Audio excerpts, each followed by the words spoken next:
고금소총과 야담. 장승이 준 300냥. 암행어사 박문수 알지요? 박문수가 거짓골을 해가지고 여기저기 돌아다닐 때 이야기입니다. 하루는 날이 저물어서 주막에 들었는데 복로방에 턱 들어가 보니까 웬 거지가 큰 대자로 퍼지르고 누워 있었습니다. 사람이 들어와도 본체 만체하고 들어누웠거든요. 저녁밥을 한 상 시켰는데 밥상이 들어와도 그대로 누워 있더란 말이죠. 거 댁은 저녁밥을 드셨소. 혼자 밥을 먹기가 안 되어서 인사치레로 물어봤더니 아, 돈이 있어야 밥을 사 먹지. 하면서 그냥 뻗어 있지 뭐예요. 그래 밥을 한 상 더 시켜다 먹으라고 줬습니다. 그 이튿날 아침에도 밥을 한 상 더 시켜다 주니까 거지가 먹고 나서 하는 말이 보아하니 댁도 거지고 나도 거진데 이럴 게 아니라 같이 다니면서 빌어먹는 게 어떻소? 한단 말이에요.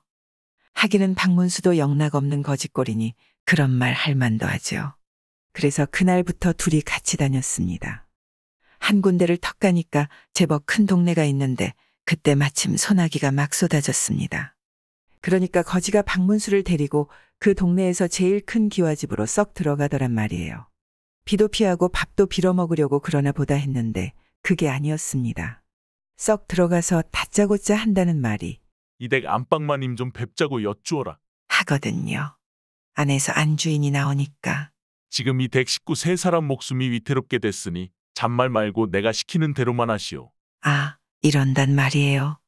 안주인이 놀라서 어떡하면 되느냐고 물으니 지금 당장 마당에 멍석 깔고 머리 풀고 곡을 하시오. 하는 거예요. 안 그러면 세 사람이 죽는다는데 어째요. 멍석 깔고 머리 풀고 아이고 곡을 했지요. 그때 마침 이 집 남편은 어디에 갔는고 하니 머슴들을 데리고 뒷산에 나무를 베러 갔습니다. 저희 어머니가 나이 90인데 언제 죽을지 모르니까 미리 관목이나 장만해 놓는다고 갔거든요. 그래 나무를 베는데 갑자기 소나기가 오니까 비를 피한다고 큰 바위 밑에 들어가 있었단 말이에요. 그때 저 아래서 아이고 곡소리가 들리니까 목을 빼고 내려다볼 것 아니에요. 내려다보니 자기 마누라가 머리 풀고 곡을 하고 있거든요. 이키, 우리 어머니가 돌아가셨나 보다. 얘들아, 어서 내려가자. 머슴들을 데리고 불이 나게 내려왔습니다. 막 내려오는데 뒤에서 바위가 쿵하고 무너지더란 말입니다. 그때 안 내려왔으면 세 사람이 바위에 깔려서 다 죽었죠. 남편이 헐레벌떡 내려와 이야기를 들어보니 일이 어떻게 된 건지 알겠거든요. 거지한테 절을 12번도 더 하면서 은인이라고 대접이 극진했습니다. 우리 세 사람 목숨을 살려주셨으니 무엇으로 보답하면 좋겠어? 내 재산을 다 달라 해도 내놓으리다. 아, 정 그러면 돈 100냥만 주구려. 그래서 돈 100냥을 받았습니다. 받아서는 대뜸 박문수를 줬습니다.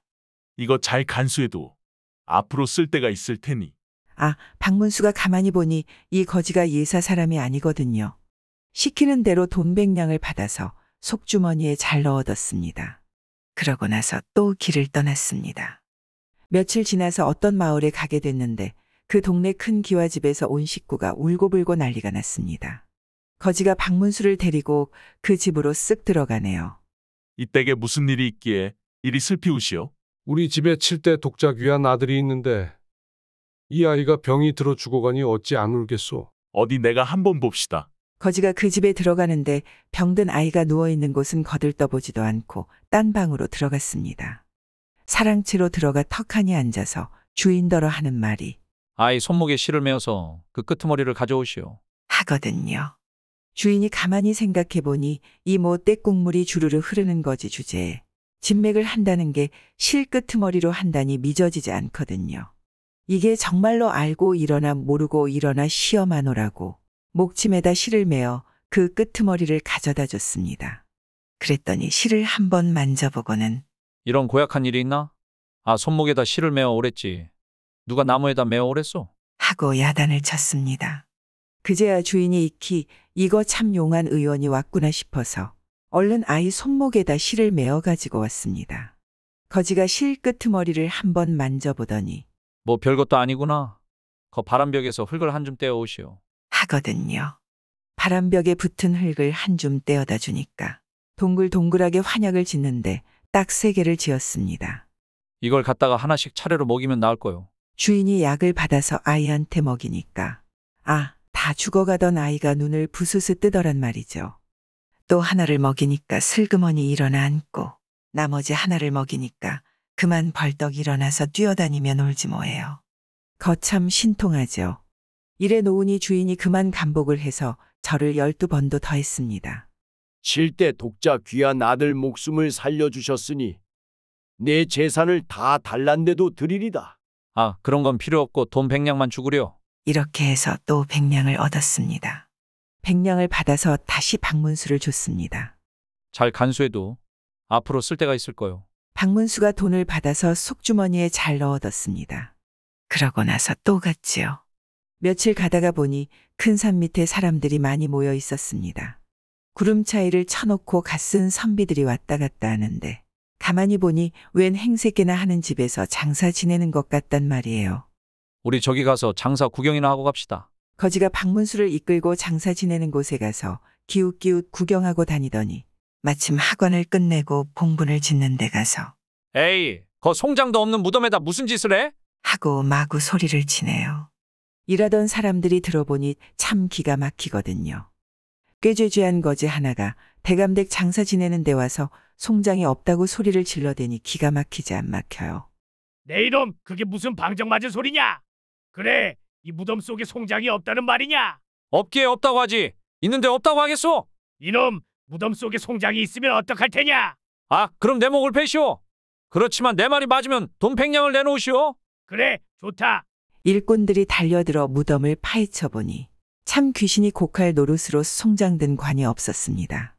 일이 이렇게 되니 상주들이 엎드려 손이 발이 되도록 빌었습니다. 아이고, 도사님. 제발 우리 아버지 송장 좀 찾아주십시오. 내가 그걸 찾아주려고 온 사람이오. 염려 말고 북쪽으로 석자 셋이 떨어진 곳을 파보시오. 북쪽으로 석자 셋이 떨어진 곳을 파보니 아닌 게 아니라 거기에 관이 턱 묻혀 있지 뭐예요. 대관절 이게 어떻게 된 일입니까? 여기가 명당은 천하명당인데 도둑혈이라서 그렇소. 지금 묻혀있는 곳에 무덤을 쓰면 복 받을 거요. 이렇게 해서 무사히 장사를 지내고 나니 상주들이 고맙다고 절을 12번도 더 했습니다. 몇 자리를 이렇게 잘 보아주셨으니 우리 재산을 다 달란데도 내놓겠습니다. 아, 그런 건 필요 없으니 약속대로 돈 100냥만 주구려. 그래서 또 돈 100냥을 받았습니다. 받아가지고는 또 박문수를 줬습니다. 이것도 잘 간수해도 반드시 쓸 때가 있을 거요. 박문수는 그 돈도 속주머니에 잘 넣어뒀습니다. 그러고 나서 또 가는데 거기는 산중이라서 한참을 가도 사람 사는 마을이 없었습니다. 그런 산중에서 갑자기 거지가 자, 이제 우리는 여기서 그만 헤어져야 되겠소. 하거든요. 아, 이 산중에서 헤어지면 나는 어떡하란 말이오? 염려 말고 이 길로 쭉 올라가시오. 가다가 보면 사람을 만나게 될 거요. 그러고는 그만 훌쩍 가버리는데 어디로 갔는지도 몰랐습니다. 연기같이 사라져버렸습니다. 박문수는 할 수 없이 혼자서 갔습니다. 꼬불꼬불한 고갯길을 한참 동안 올라가니까 고갯마루에 장승 하나가 떡 버티고 섰는데 앞에서 웬 처녀가 물을 한 그릇 떠다 놓고 빌고 있더랍니다. 장승님, 장승님, 영험하신 장승님. 우리 아버지 100일 정성도 오늘이 마지막입니다. 돈 300냥 때문에 관청에서 내일 아버지 목을 벤다니 한시 밥비 살려줍시오. 비나이다 비나이다. 이렇게 비는데 그 정성이 참 딱하더란 말이죠. 그래 박문수가 가서 무슨 일로 이렇게 비느냐고 물어봤습니다. 처녀가 울면서 하는 말이 우리 아버지가 관청에서 일하는 심부름꾼이온데 심부름 중에 나랏돈 300냥을 잃어버렸습니다. 내일까지 돈 300냥을 관청에 갖다 바치지 않으면 아버지 목을 벤다는데 돈을 구할 길이 없어 여기서 100일 정성을 들이고 있는 중입니다. 하거든요. 박문수가 그 말을 듣고 가만히 생각해 보니 거지가 마련해준 돈 300냥이 자기 속주머니에 들어있단 말이에요. 반드시 쓸 때가 있으리라 하더니 이를 두고 한 마리로구나 생각하고 돈 300냥을 꺼내어 처녀한테 줬습니다. 자, 아무 염려 말고 이것으로 아버지 목숨을 구하시오. 이렇게 해서 애매한 목숨을 구하게 됐는데 또 하나 놀랄 일이 있었습니다. 무슨 일인고 하니 그 처녀가 빌던 장승 말이에요. 그게 나무로 만든 것이지만은 가만히 살펴보니 그 얼굴이 어디서 많이 본 얼굴이더랍니다. 어디서 봤느냐고요. 아까까지 같이 다니던 그 거지 있잖아요. 그 사람 얼굴을 쏙 빼다 박았더랍니다. 어떤 해몽. 옛날 어느 곳에 꿈풀이를 아주 잘하는 사람이 살았습니다. 말하자면 해몽을 잘하는 점쟁이지요. 또 그 옆집에는 노총각이 한 사람 살았습니다. 이 노총각은 고집이 세고 남의 말을 잘 안 들었습니다. 남들이 모두 옆집 점쟁이를 용하다 해도 쳇, 꿈풀이라는 건 다 엉터리고 거짓부렁이야. 그걸 믿는 사람이 바보지. 하고 도통 믿으려고 들지를 않았습니다. 어느 날 밤 노총각이 꿈을 꿨는데 딴 일은 없고 그저 밤새 엉엉 우는 꿈을 꿨습니다. 꿈속에서 밤새도록 엉엉 울다가 깨난 거예요. 깨나고 보니 꿈이 참 이상하거든요. 그런 꿈을 꾸고 그냥 있기가 찜찜하단 말이에요. 그렇거든 옆집에 가서 곱게 해몽이나 해달라면 될 것을. 이 고집쟁이는 제 고집을 못 꺾고 에잇, 옆집 점쟁이 영감을 시험해볼 일이로구나. 시험해보나 마나 해몽이 맞을 일은 없을 테니 틀리면 동네방네 떠들고 다니며 망신이나 줘야지. 하면서 옆집에 갔어요. 가니까 점쟁이가 막 일어나서 세수하고 마루에 앉아 있더래요.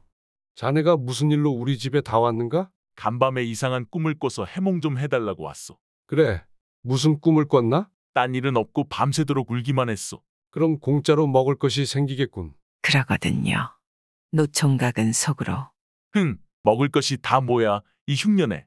다 거짓부렁이지. 하면서 그 집을 나왔습니다. 그런데 참 신통하게도 그날 낮에 먼데 사는 친구가 닭을 잡고 술을 받아가지고 찾아왔더랍니다. 그래서 공짜로 잘 얻어먹었습니다. 해몽이 딱 맞아떨어졌거든요. 그래도 이 총각은 쳇, 어쩌다 보니 그렇게 된 거겠지. 제가 앞이를 어찌 알아. 하고 말았어요. 며칠 뒤에 이 총각이 또 꿈을 꿨는데 이번에도 그냥 밤새 엉엉 울다가 깼습니다. 똑같은 꿈을 2번 꾸고 나니까 아무래도 가만히 있을 수가 없단 말이에요. 그래서 또 점쟁이를 찾아갔어요. 오늘은 또 무슨 일인가? 전에처럼 밤새 우는 꿈을 꿨지 뭐요? 그런가? 그럼 새 옷 한 벌 얻어 입겠군. 똑같은 꿈인데 전에는 공짜로 먹을 것이 생기겠다더니 이번에는 공짜로 새 옷이 생기겠다고 그러거든요. 총각은 이번에도 믿지를 않았는데 그날 낮에 먼데 사는 조카가 새 옷을 한 벌 지어가지고 왔지 뭐예요. 올해 무명 농사가 잘 되어서 친척들 옷을 한 벌씩 지었다고 하면서 가지고 왔습니다. 그래서 새 옷을 얻어 입고 보니 그 참 신통한 일도 다 있다 싶었습니다. 그래도 이 총각 애써 해몽을 안 믿으려고 했습니다. 어쩌다 보면 거짓부렁이도 들어맞는 수가 있지. 이러고 말았습니다. 며칠 뒤에 총각이 또 밤새 엉엉 우는 꿈을 꿨습니다. 똑같은 꿈을 3번째로 꾼 거예요. 이번에는 뭘 할까 하고 점쟁이를 찾아갔죠. 오늘은 무슨 꿈을 꿨나? 또 밤새 우는 꿈을 꿨어. 그래? 오늘은 조심해야겠군. 그게 두들겨 맞을 꿈일세. 똑같은 꿈인데 처음에는 공짜로 먹을 것을 얻어먹겠다 하고 2번째는 새 옷 한 벌 얻어 입겠다더니 이번에는 두들겨 맞겠다고 하거든요.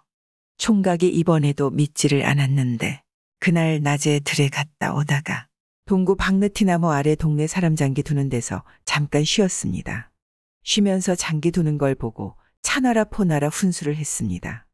그랬더니 장기에 진 사람이 화가 나서 장기판을 들어 엎고 싸움을 걸어서 흠씬 두들겨 맞았습니다. 집에 와서 끙끙 앓다가 생각해보니 세상에 해몽이 어쩌면 이렇게 잘 들어맞는가 싶었습니다. 이쯤 되니 총각도 해몽을 안 믿을 수가 없게 됐단 말이죠.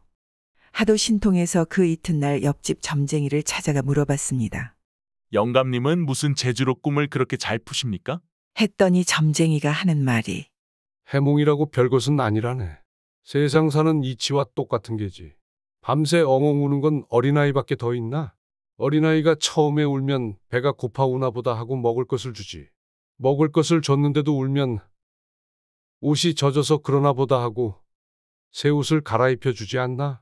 그런데도 또 울면 괘씸하다고 엉덩이 한 차례 얻어맞기 십상이지. 그래서 그렇게 푼 거라네. 하더랍니다. 10년 보리죽. 옛날 옛적에 참 가랑이가 찢어지게 가난한 사람이 있었습니다. 하도 가난해서 살기 어려우니까 처가에라도 가서 뭐 좀 얻어올까 하는 생각으로 처가에 갔죠. 가서 장인어른, 장모님, 아무개 서방 왔습니다. 했지요. 왔어. 장인 장모는 건성으로 그러고는 부엌에다 대고 거기 찬밥 남은 것 한 그릇 갖다 줘라. 하거든요. 찬밥 남은 것 한 그릇하고 소금 한 접시를 갖다 준단 말이에요. 찬밥이나 더운 밥이나 며칠 굶은 배가 뭘 가리겠나요? 막 먹으려고 하는데 마침 다른 사위가 왔습니다. 이 사람은 둘째 사위고 새로운 사람은 맞사위인데 맞사위는 쌀 섬개나 쌓아두고 사는 부자거든요. 그 부자 사위가 와서 장인어른, 장모님, 아무개 서방 왔습니다. 하니까 아이고, 자네 왔구먼. 걔 어찌 이제야 오나? 자주 들르지 않고. 반색을 하고는 부엌에다 대고 맞사위 왔다. 어서 닭 잡고 떡 해라. 밥도 새로 짓고. 한단 말이에요. 이 사람이 그만 밥맛이 뚝 떨어져 상을 물렸습니다. 아무리 배가 고파도 이런 밥은 못 먹겠다 싶어 상을 탁 물리고 아무개 서방 그만 갑니다. 하고 그냥 나와버렸습니다. 나와서 휘적휘적 집으로 가면서 생각해보니 이거 참 사람이 이렇게 살 것이 아니라는 생각이 들거든요. 가난한 것도 서러운데 장인 장모한테 이렇게나 수모를 당하고서도 그냥 쏙 없이 살 일이 아니더란 말이죠. 이게 다 가난한 탓이니 딱 10년만 작정을 해보자. 10년 동안 작정을 하고 대들면 안 될 일이 무엇 있으랴. 이렇게 마음을 먹고 집에 돌아가서 아내한테 말을 했습니다. 여보, 이렇게 살 것이 아니라 우리 아주 딴 데로 갑시다. 그랬더니 아내도 그러자고 했습니다. 어디를 가든 이보다 더 못 살게 하겠나 싶은 거죠. 그래서 내외가 보따리 싸서 이고지고 아이들 데리고 아주 먼 데로 산속으로 들어갔습니다. 사람이 얼씬도 안 하는 산속으로 들어가서 움막을 지어놓고 그때부터 딱 마음을 먹고 시작하는 거죠. 뭘 시작하느냐 하면 우리 오늘부터 10년 동안 온 식구가 하루 세 끼 보리죽만 먹고 삽시다. 그럽시다. 앞으로 10년 동안 어떤 일이 있어도 하루 보리죽 3사발 더는 먹지 맙시다. 내 손님이 오면 내가 굶고 내 몫을 대접하겠소. 친정에서 누가 날 보러 와도 내가 굶고 내 몫을 대접하지요. 이렇게 결심하고 시작하는 거예요. 작정을 하고 시작하는데 안 될 리가 있나요? 그날부터 어른 아이 할 것 없이 온 식구가 하루 보리죽 3사발만 먹고 죽도록 일을 했습니다. 산 파서 논밭 일구고 곡식 심고 모 심고 거름 주고 김 매고 하루 종일 부지런히 일하고도 보리죽 3사발만 먹고 견뎠습니다. 한 해를 그렇게 마음 먹고 농사를 지으니까 곡식이 제법 모이거든요. 하루 세 끼 먹을 보리죽거리만 남기고 죄다 싸서 곶간에 넣어두고 또 일을 했습니다. 그 이듬해에는 곡식 조금 팔아서 닭 사고 돼지 사서 기르니까 이것들이 새끼를 쳐서 제법 수가 많아지고 그 이듬해는 돈이 모이니까 그 돈으로 땅을 사는 거예요. 논 사고 밭 사고 해서 점점 농사를 불려나가니 살림이 꽤나 모이더란 말입니다. 그렇게 되어서 퇴진하고 이려덜 폐진하니까 부자가 됐습니다. 그래도 하루 보리죽 3사발 먹고 살았습니다. 아이들은 밥이 어떻게 생겼는지도 몰랐습니다. 그만하면 쌀밥 짓고 고깃국 끓여 먹어도 되련만은 그러지를 않았습니다. 어쨌거나 10년 동안 보리죽만 먹기로 했으니 한 번 먹은 마음 고치지 말자는 거예요. 그런데 이런 일이 소문이 났습니다. 아무개가 산속으로 들어가서 부자 되어 잘 살더란 소문이 난 게죠. 그 소문을 듣고 장인이 찾아왔습니다. 맨날 가랑이가 찢어지도록 가난하게 살더니 웬일인가 하고 찾아온 거죠. 와보니 아닌 게 아니라 장인 보기에도 부자로 살거든요. 곶간에 곡식이 그득하고 마당에 집짐승이 술을 못 셀 만큼 많으니 그만하면 부자지 뭐예요. 그런데 저녁상이 턱 들어오는 걸 보니까 달랑 보리죽 1사발이었습니다. 그건 먹을 동안에 다른 방에 얼씬 않고 밖에만 돌아다닌단 말이죠. 보리죽 1사발 비우고 나니까 달려들어 싹 치워버리고 그만이에요. 딸더러 너는 어째 저녁을 안 먹느냐? 하니 저는 벌써 먹었습니다. 이러고 말지요. 그 이튿날 아침상이 들어오는데 또 달랑 보리죽 1사발뿐이에요. 그것 1사발 먹을 동안에 딸은 또 밖에서 빙빙 돌고 이 모양이에요. 장인이 가만히 보니 이거 참 괘씸하기 이를 데 없거든요. 보아하니 제법 살림께나 일구고 사는 것 같은데 오랜만에 온 장인한테 한 끼에 보리죽 1사발 갖다 주고 딸이라고 하는 것은 밖에서 빙빙 돌고 있으니 뭐 이런 인간들이 다 있느냐 말이에요. 그래서 며칠 묵고 가려고 했던 마음을 싹 돌려서 그 길로 집에 가버렸습니다. 이래 놓으니 이번에는 부모도 몰라보는 후레자식이라고 소문이 났습니다. 부자로 소문난 집에서 오랜만에 찾아간 장인한테 보리죽 한 사발밖에 내놓는 게 없더라. 게다가 딸이라고 하는 것은 밥 먹을 때마다 밖으로만 돌더라. 이렇게 소문이 난 거예요. 그러거나 말거나 이 사람들은 그 뒤로도 보리죽만 먹고 살았습니다. 그렇게 살다가 하루는 남편이 어둡도록 들에서 일을 하고 돌아오니까 아내가 죽은 닭을 딱 쳐들고 울상이 되어 있었습니다. 왜 그러고 있어? 아, 글쎄 족제비란 놈이 우리 닭을 채가는 걸 쫓아가 빼앗았는데 이걸 먹지도 못하겠고 버리지도 못하겠고 이럴 수도 저럴 수도 없어서 이런다오. 그거 당장 삶으시오. 아, 우리가 10년 동안 보리죽만 먹겠다고 한 약속은 어찌하고 이걸 먹어요? 걱정 마오. 오늘이 딱 10년 되는 날이오. 가만히 따져보니 그날이 바로 10년 되는 날이었습니다. 그래서 닭 잡고 흰밥 짓고 떡까지 해서 그놈을 온 식구가 달려들어 먹는 게 아니라 짊어지고 처가에 갔습니다. 가서 죽 펴놓고 장인어른, 장모님.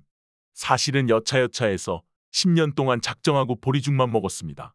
장인어른 오셨을 때 보리죽 한 사발밖에 대접 못한 것이 마음에 걸려 음식을 좀 장만해 가지고 왔으니 드십시오. 하니까 사정을 다 알게 된 장인이 하는 말이 아, 그때 내가 일찍 오기 잘했지. 며칠 더 있었으면 우리 딸 굶어 죽을 뻔했구나. 하더래요. 그러고 나서 그 뒤로도 잘 살았답니다. 효자가 된 불효자.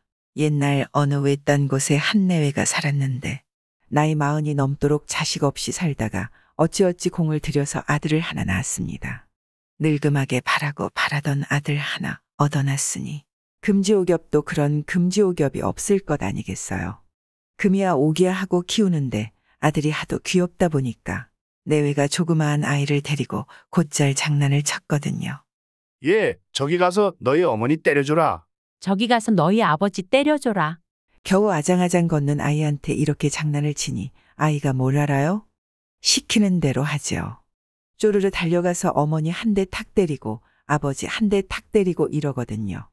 그러면 어른들은 귀엽다고 하웃고 재미있다고 허웃고 이랬단 말이죠. 하루 이틀도 아니고 날마다 그러다 보니 버릇이 돼버렸어요. 저희 아버지 어머니 때리는 게 버릇이 됐단 말이에요.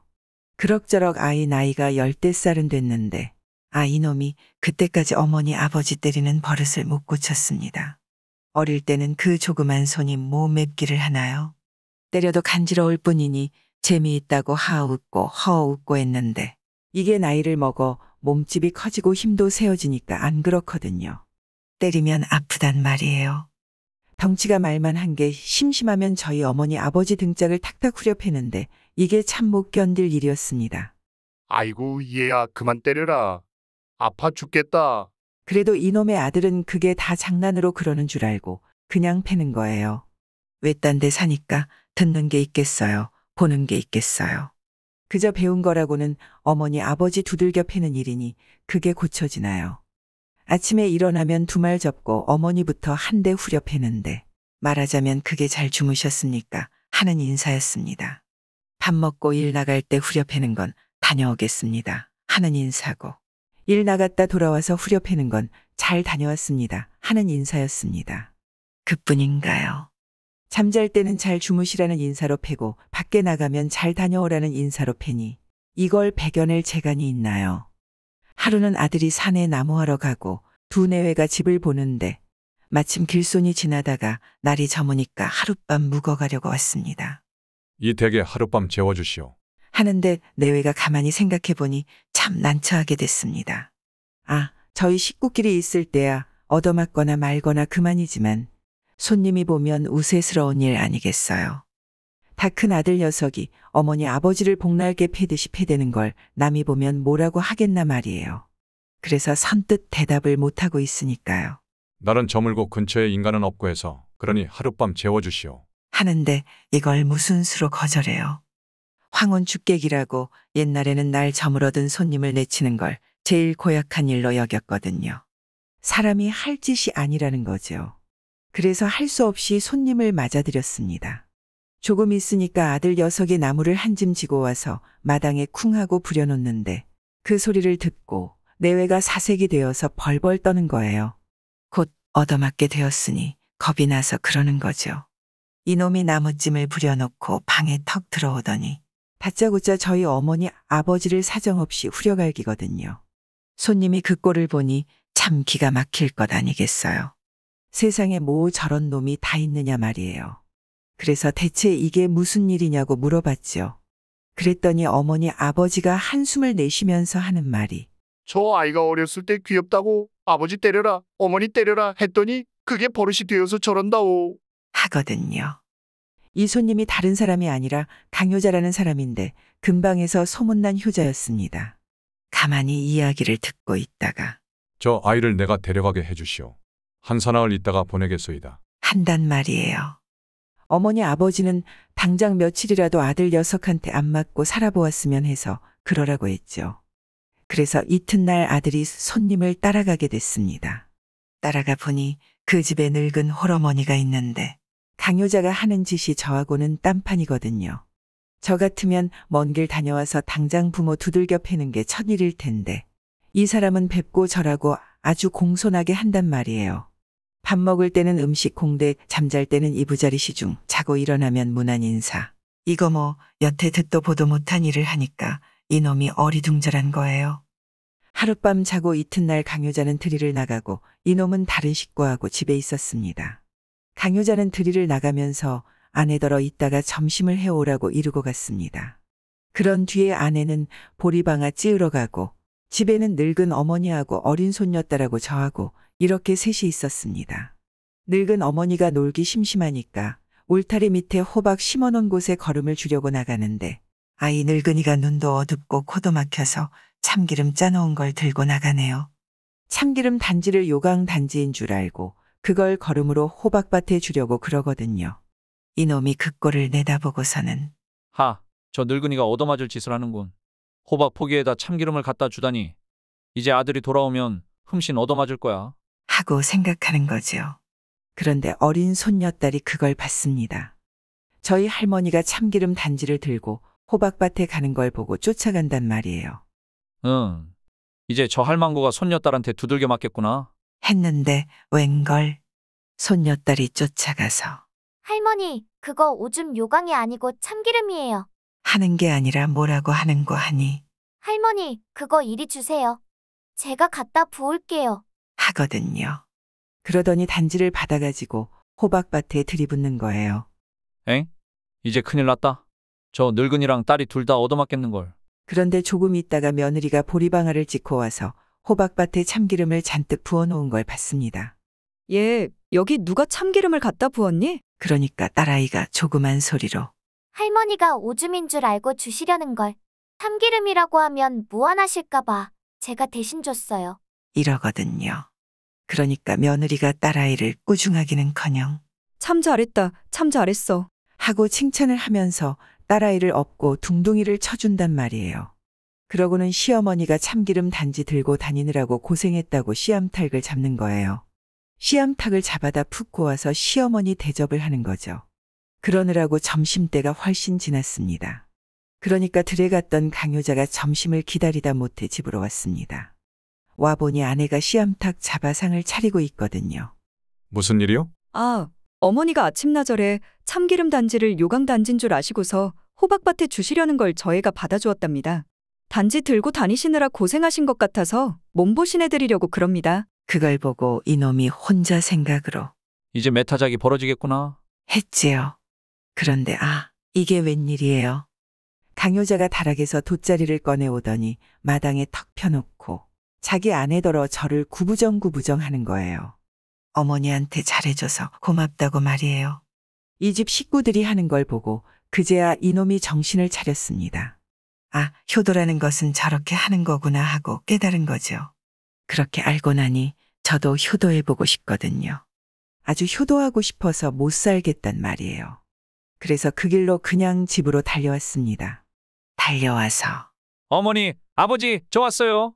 하니 어머니 아버지는 한 이틀 매 안 맞고 살았는데 저놈이 와서 또 매를 맞겠구나 하고 벌벌 떨었습니다. 그런데 이놈 하는 짓이 딴판이 됐습니다. 영 다른 사람이 돼가지고 왔단 말이에요. 저라고 음식 공대하고 잠자리 시중 들고 이렇게 효자가 돼가지고 잘 살았답니다. 장승이 준 부적. 옛날 어느 곳에 한 젊은 선비가 살았는데 이 사람 살림이 무척 가난했습니다. 대대로 글만 읽은 선비 집안이라 변변한 재산도 없는 데다가 뭐든 좀 생기면 저보다 더 가난한 사람들한테 죄다 나눠줘 버려서 그랬습니다. 양식이 생겨도 저 먹기보다 남 나눠주고 옷가지가 생겨도 저 입기보다 남 나눠주고 이러니 뭐 나만 아는 게 있겠어요. 늘 헐벗고 굶주리며 사는 거죠.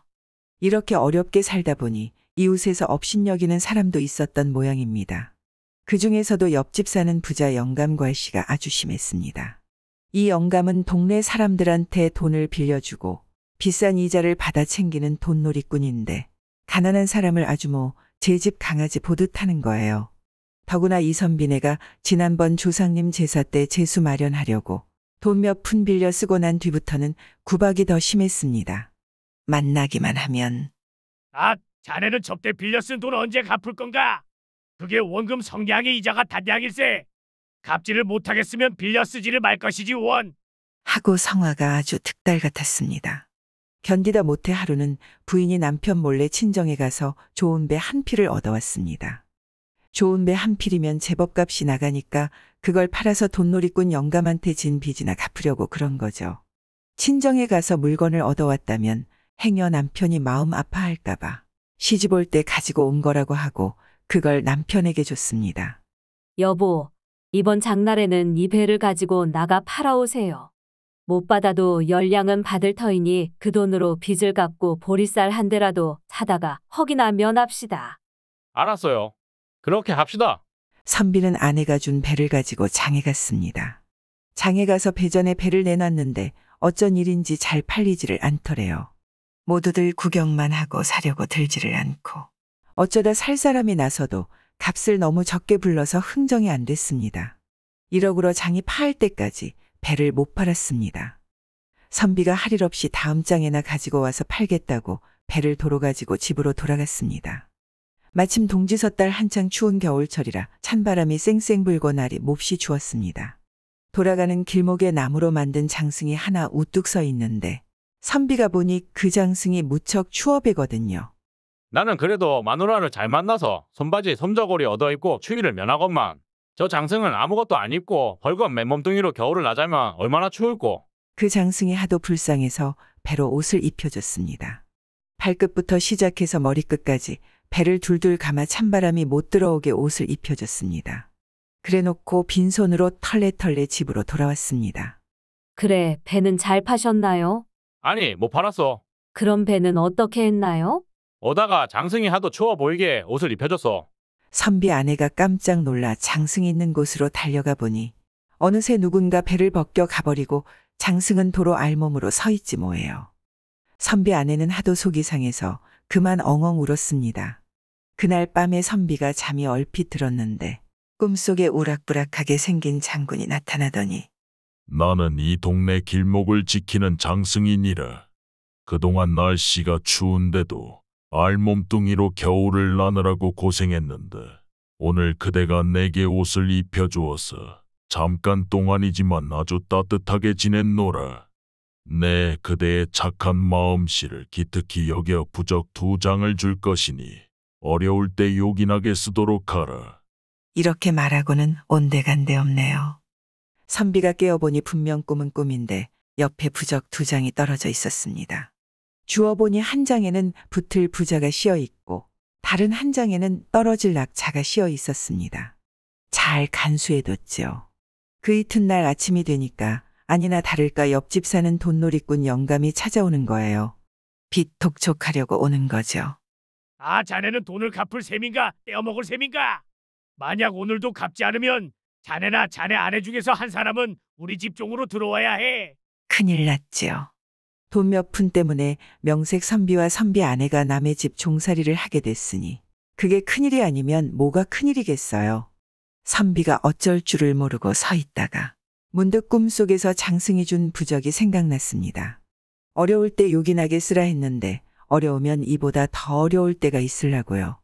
가만히 부적을 꺼내어 펴놓고 먼저 붙을 부자를 읽었습니다. 붙을부, 그랬더니 어떻게 됐는지 알아요. 마당으로 걸어 들어오던 부자 영감이 그만 그 자리에 딱 붙어버리는 거예요. 발이 땅에 딱 달라붙어서 옴짝달싹 앉는 거죠. 이게 웬일이야? 내가 왜 땅에 달라붙었어? 얘들아, 어서 날 좀 떼어다오. 영감네 집에서 하인들이 우르르 몰려나와 잡아당겨도 꼼짝을 안 했습니다. 아무리 용을 쓰고 애를 써도 안 떨어졌습니다. 하루 종일 그러고 있으니 정말 죽을 맛이죠. 영감이 선비에게 사정을 했습니다.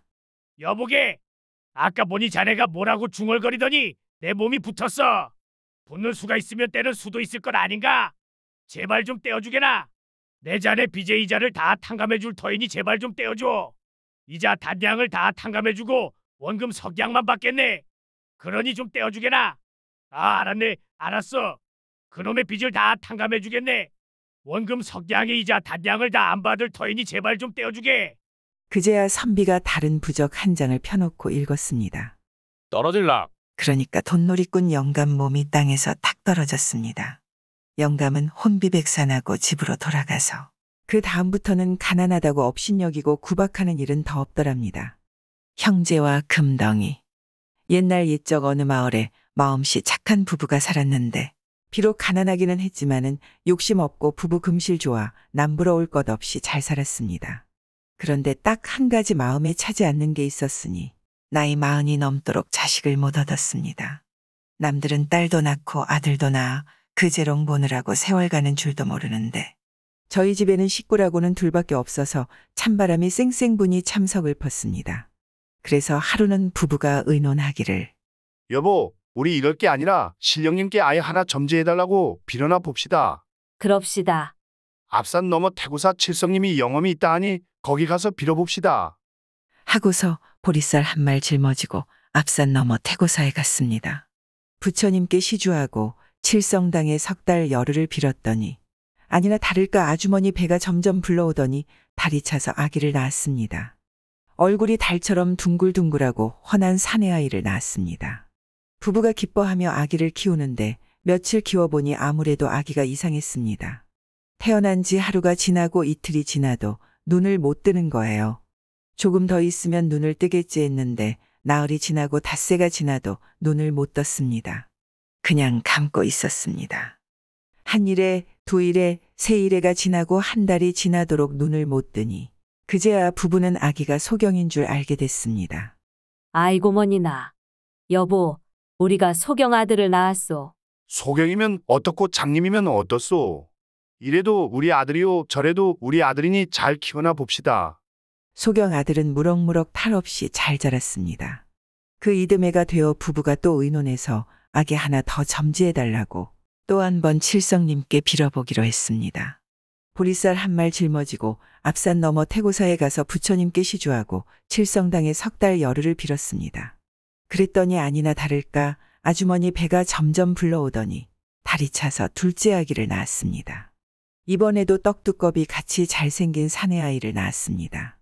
이번에도 소경 아기인가 하고 낳자마자 아기 눈부터 들여다봤습니다. 그런데 둘째 아기는 눈이 샛별처럼 초롱초롱하였습니다. 옳다구나 기뻐하며 아기를 안아보니 아뿔싸 이런 변이 있나요? 이번에는 아기 다리가 오그라져 붙은 것이 영락없는 안진뱅이였습니다. 아이고 머니나. 여보, 우리가 이번에는 안진뱅이 아들을 낳았소. 안진뱅이면 어떻고 절름발이면 어떻소?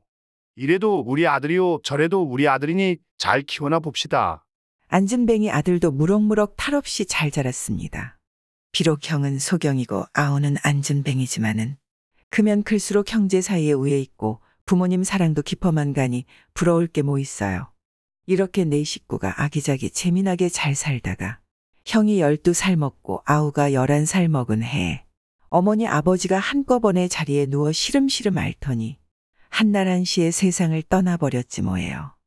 형제는 하늘이 무너지는 것 같고 땅이 꺼지는 것 같아 몇 날 며칠 동안 슬피 울다가 겨우 마을 사람들 도움으로 장례를 치렀습니다. 어머니 아버지를 땅에 묻고 나자 이제는 정작 살아갈 길이 막막하였습니다.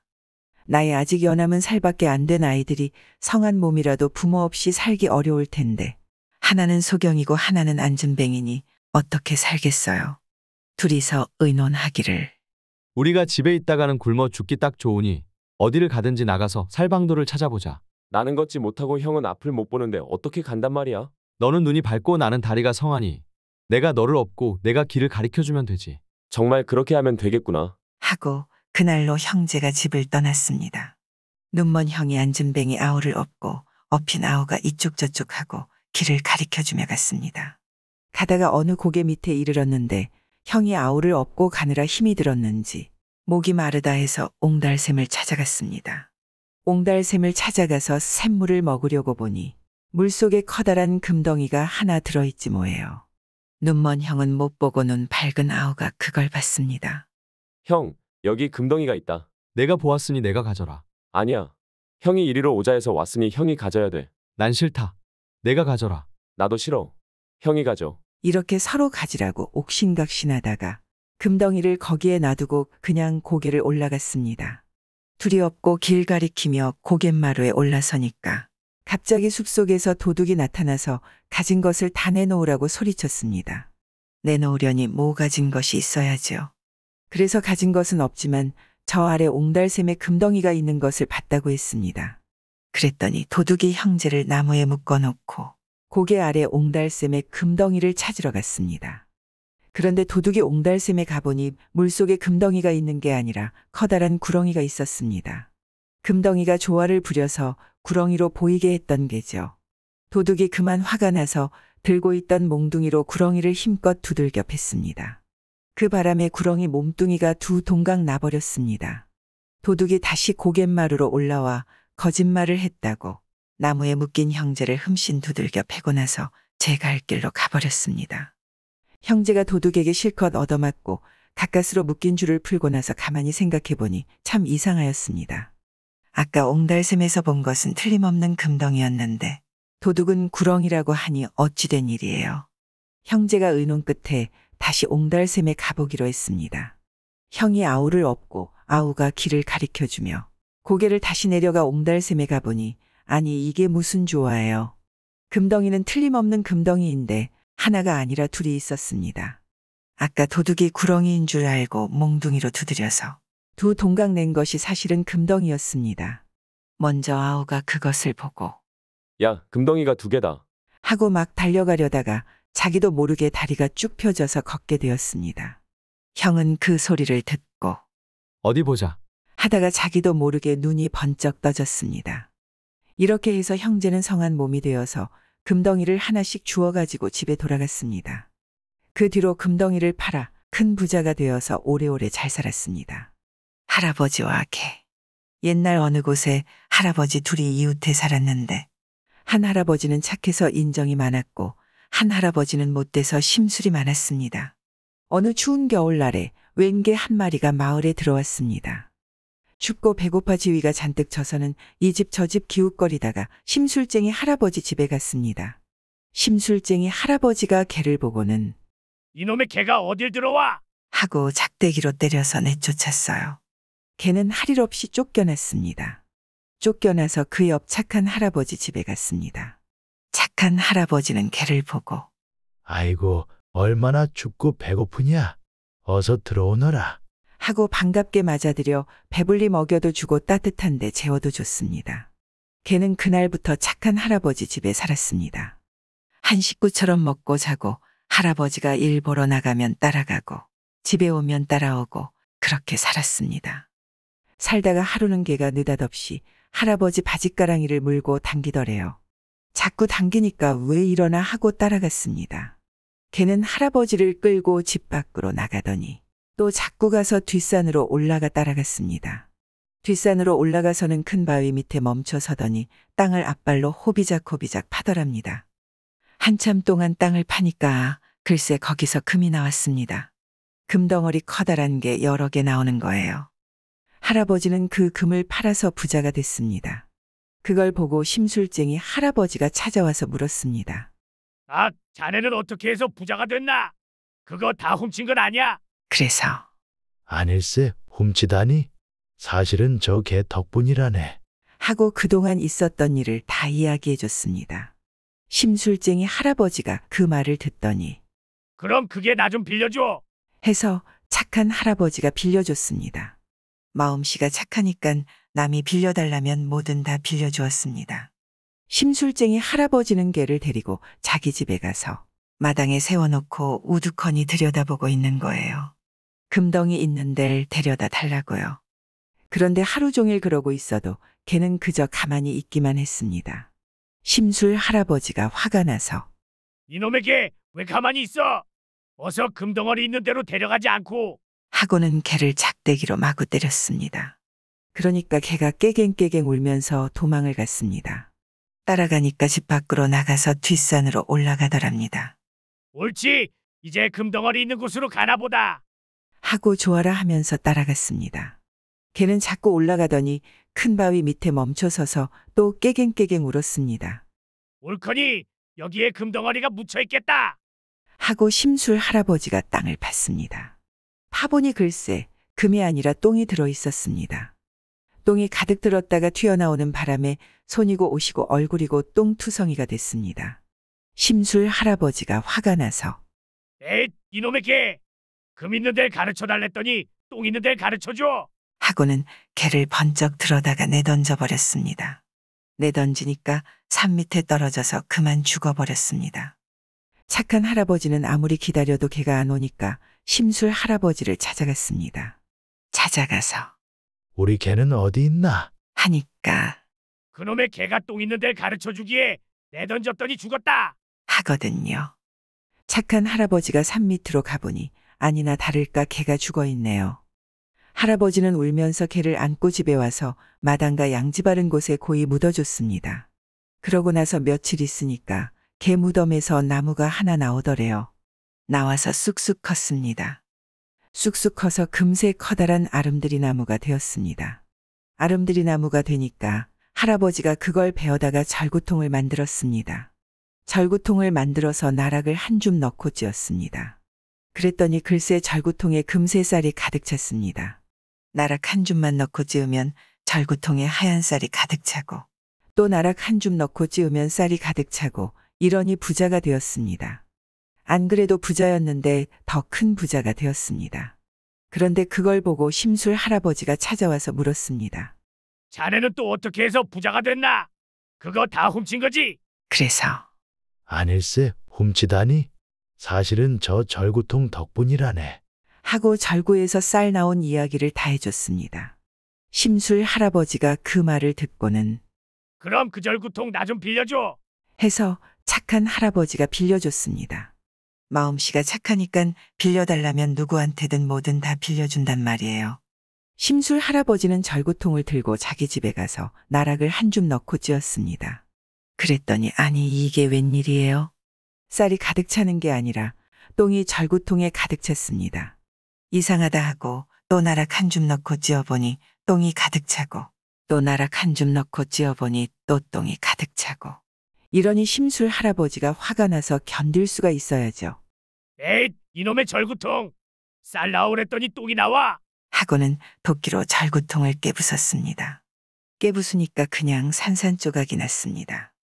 착한 할아버지는 암만 기다려도 절구통을 안 돌려주니까 심술 할아버지를 찾아갔습니다. 찾아가서 우리 절구통 어디 있나? 하니까 그놈의 절구통에서 똥이 나오기에 깨부숴 버렸다. 하거든요. 착한 할아버지가 깨어진 절구통 조각을 주워 모아가지고 집에 왔습니다. 집에 와서 그걸 불에 태웠습니다. 그러니까 고운재가 되었습니다. 그 재를 집 앞에 뿌리니까 거기서 꽃나무가 나왔습니다. 꽃나무가 나와서 쑥쑥 자라니까 꽃이 활짝 폈습니다. 꽃이 활짝 펴서 꽃 대궐이 됐는데 꽃향내가 얼마나 좋은지 백리 밖에까지 퍼졌습니다. 사람들이 꽃향내를 맡고 찾아와서 세상에 이렇게 좋은 향내는 처음 맡아본다. 하고는 돈을 한 푼씩 두 푼씩 놓고 갔습니다. 사방에서 사람들이 구름처럼 모여서 그렇게 하니까 금세 돈이 산더미만큼 쌓였습니다. 그래서 착한 할아버지는 부자가 되었습니다. 안 그래도 큰 부자였는데 더 크나큰 부자가 되었습니다. 그걸 보고 심술 할아버지가 또 찾아왔습니다. 와서는 묻지요. 이번엔 어떻게 해서 부자가 됐나?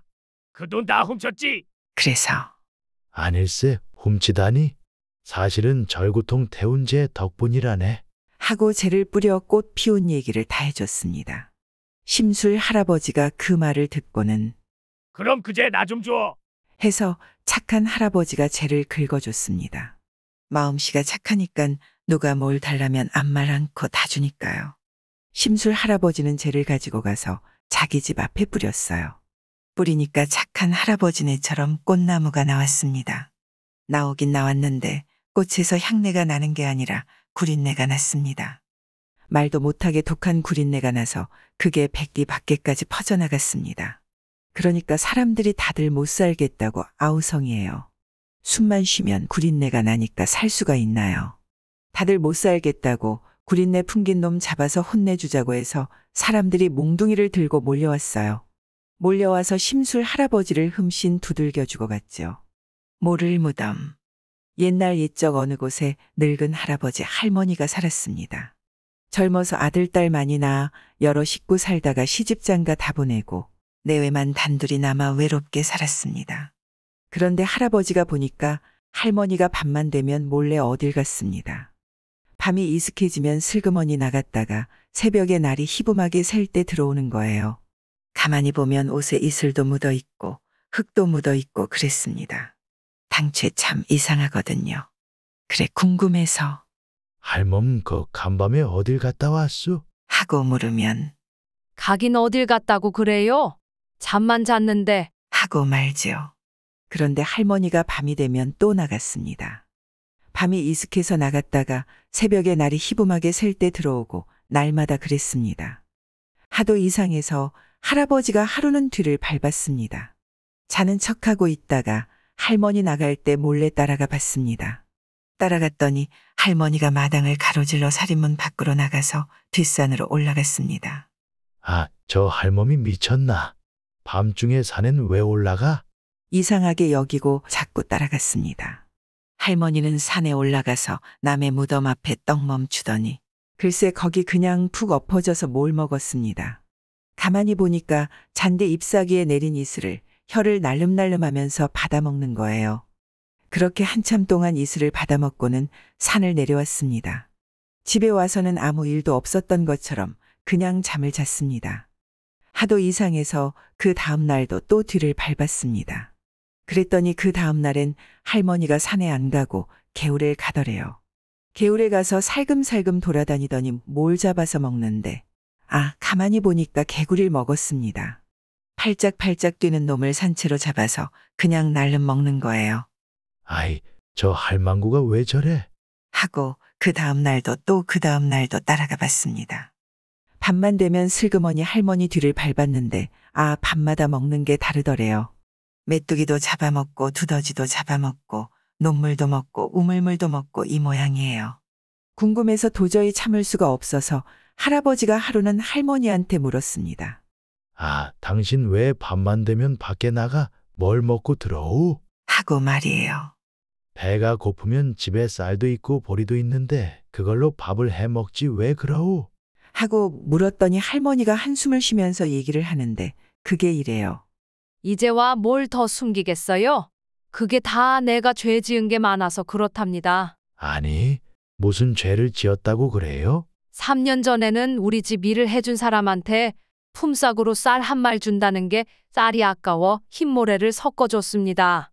지지난해에는 이웃집에서 간장 빌리러 왔을 때 간장이 아까워 빗물을 섞어줬고 지난해에는 뒷산절에서 동양 온 스님한테 곡식이 아까워 결을 섞어줬지요.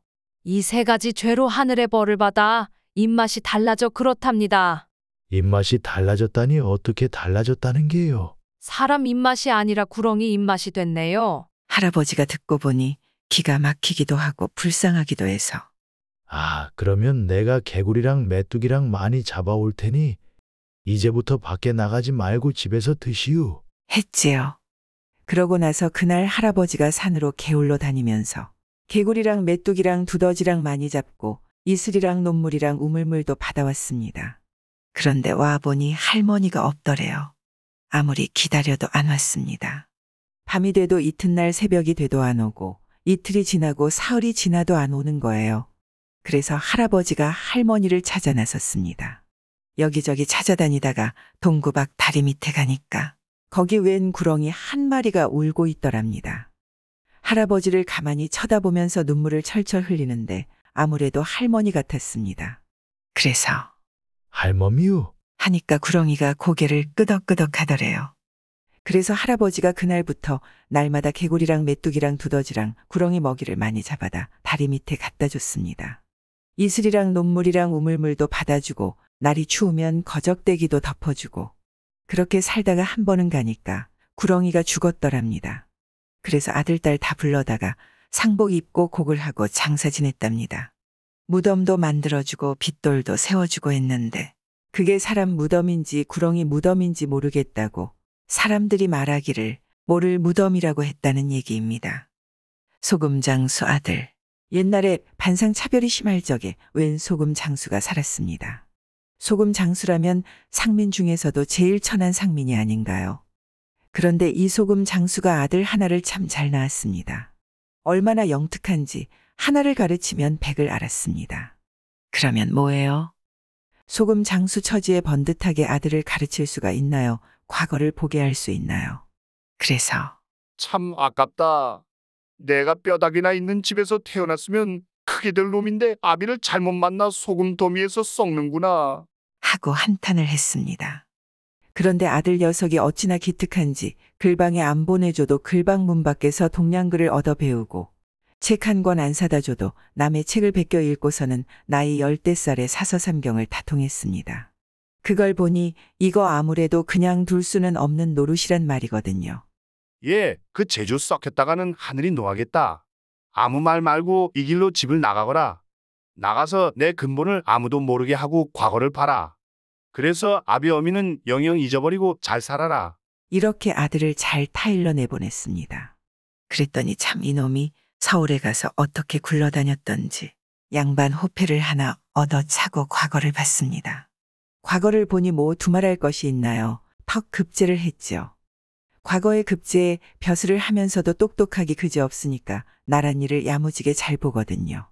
그러니까 정승 눈에 들어서 정승이 이 사람을 사위 삼으려고 했습니다. 소금 장수 아들이 정승 사위가 될 참이란 말이에요. 정승 집에서는 나를 받고 잔치 준비한다고 야단법석이 났습니다. 그런데 아무리 남의 호패 얻어 차고 과거를 봤다지만 혼인 잔치하는데 아버지를 안 모실 수 있나요? 국리 끝에 가만히 관복을 구해서 시골 저희 집으로 내려보냈습니다. 관복에다가 머리에 쓰는 관하고 발에 신는 목화까지 갖추어 내려보냈거든요. 잘 차려입고 오라고 말이에요. 그런데 소금 장수 영감이 그냥 못 가고 여보 마누라, 거 보리개떡 한 함치 쪄주. 아들놈 갖다 주게. 하거든요. 아이, 걔가 정승 사위가 됐는데 보리개떡을 먹겠소? 그 무슨 소리요? 걔가 보리개떡을 좀 잘 먹었소? 아무리 정승 사위가 돼도 입맛이야 변했을라고. 그래서 아내가 보리개떡을 한 함지 쪄줬습니다. 그러니 영감이 그걸 함지째 짊어지고 가는 거예요. 관복 차려입고 관 쓰고 목화 신고 거기다가 떡 함지 한 짐 짊어지고 간단 말이죠. 그렇게 해서 정승네 집까지 갔습니다. 정승이 그걸 보니까 기가 막히거든요. 그러거나 말거나 영감은 아들을 불러놓고 예, 내가 이 보리개떡을 좀 잘 먹었니? 어서 양껏 먹어라. 며느라가 너도 먹어봐. 하면서 며느리까지 불러다 권한단 말이에요. 그리고 정승 집에 나뭇가리 쌓아놓은 걸 보고 예, 그 나뭇가리 한번 큼직하다. 이 나무 다 너희 장인이 한 거니? 하고 물으니까 그만 정승이 근본을 다 알아버렸습니다. 사돈이 소금 장사하는 것도 사위가 소금 장수 아들인 것도 다 알아버렸단 말이에요. 그러니까 역정이 나서 사돈이고 사위고 다 내쫓아 버렸습니다. 내쫓으니 어떻게 해요? 어쩔 도리가 있나요? 할 일 없이 쫓겨났지요. 그러고 나서 하루는 정승네 딸이 저희 아버지 아침상을 차리는데 종들 보고서 얘들아, 오늘은 아버지 진질상에 아예 간을 치지 마라. 간장이고 된장이고 고추장이고 소금이고 아무것도 치지 말고 올려라. 했습니다. 그렇게 맹탕으로 밥상을 차려올리니 이거 뭐 맛이 있어야 먹죠. 예, 오늘 아침상이 왜 이러냐? 왜 이렇게 싱거워? 정승이 물으니까 딸이 하는 말이 아버지께서 제 서방 근본이 소금 장수라고 내쫓으시기에 소금도 싫어하시는 줄 알았지요. 하고 나서 아버지께서 소금 장수를 천대하시면 그 누가 소금 장사를 하려고 하겠으며 소금 장수 없이 백성들이 어떻게 살겠어요. 백성들 잘 살게 하는 게 양반이지 무슨 양반이 따로 있겠어요. 하니까 정승도 제 잘못을 깨닫고 사위를 도로 불러들여 혼례를 잘 치러줬답니다. 거짓말인지 참말인지 모르지만 이런 얘기도 있습니다. 구독과 좋아요, 알람 설정 부탁드리옵니다.